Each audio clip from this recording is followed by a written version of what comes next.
Darius I, the commander who would reign over Anatolia in the centuries before the Common Era.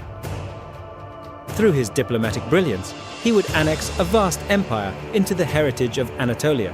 He was to draft laws and engineer sophisticated military systems. Binding the empire together through logistical networks, he would write history with monumental wars. Was Darius I the greatest genius of his era? History writes of those who forge empires, yet it rarely understands those who govern and systematize them. We travel back to 522 BC. Following the death of Cyrus the Great, the Persian Empire stood on the brink of an identity crisis and civil war. The death of Cambyses II during the Egyptian campaign had left a massive power vacuum.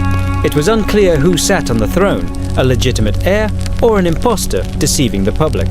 In this darkest hour of chaos, a young officer emerged, a spear-bearer to the king from a side branch of the Achaemenid dynasty.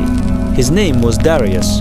He would not only defeat his rivals by the sword, he would rebuild a vast geography stretching from India to the Danube with meticulous precision, laying the foundations of modern state administration. Today, we examine the military genius, logistical revolutions, and the technical framework that sustained the first true superpower under Darius, the King of Kings.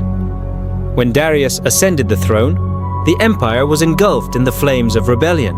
In his first year alone, he fought 19 battles and defeated 9 rivals. However, Darius knew that power could not be maintained by brute force alone. Propaganda and legitimacy were weapons as potent as his army.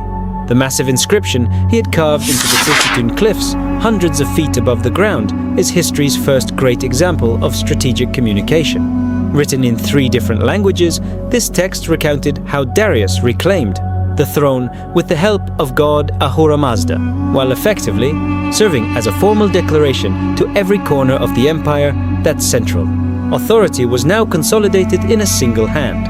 This inscription was not merely a victory monument. It was the empire's legal and religious constitution etched into stone.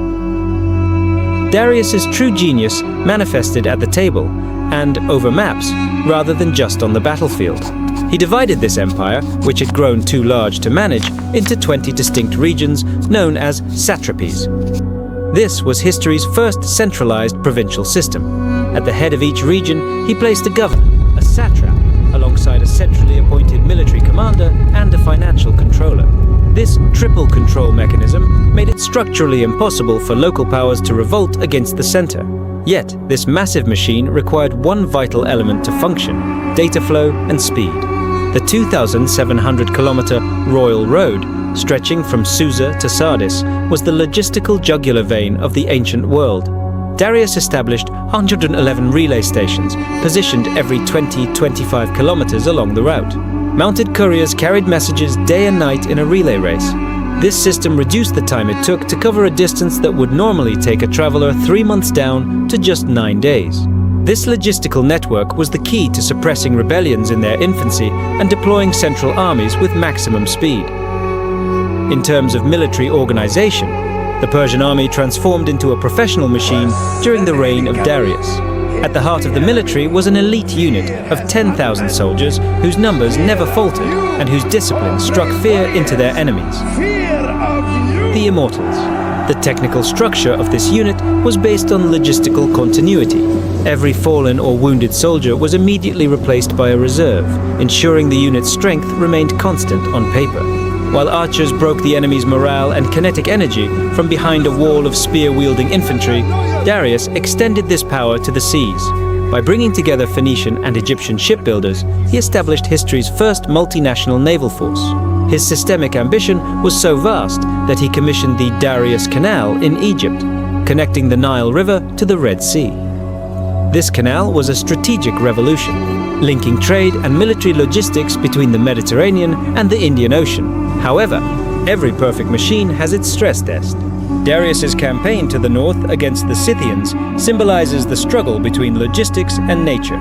Building a massive floating bridge of ships across the Danube to cross into northern Black Sea territory was the greatest military engineering feat of the era. Yet, the Scythians' scorched earth tactics and the vastness of the steppes rendered logistical lines unsustainable. Similarly, the Marathon campaign against the Greek city-states in the West saw the Persian military system, focused on light armor and archers, encounter its first major tactical bottleneck against the heavy-armored phalanx formation of the Greek hoplites in confined spaces. For Darius, Marathon was not a disaster, but merely a failed border correction. However, for world history, it was the turning point where Persian invincibility was first questioned. When Darius died, he left behind not a kingdom in chaos, but a system that would shake the world for 200 years. He was not just a conqueror.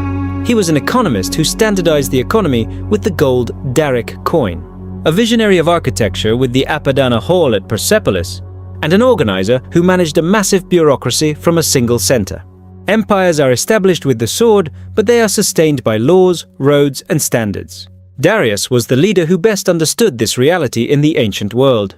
The formidable administrative machine he built would serve as a model for Alexander the Great and even the Roman Empire, centuries later.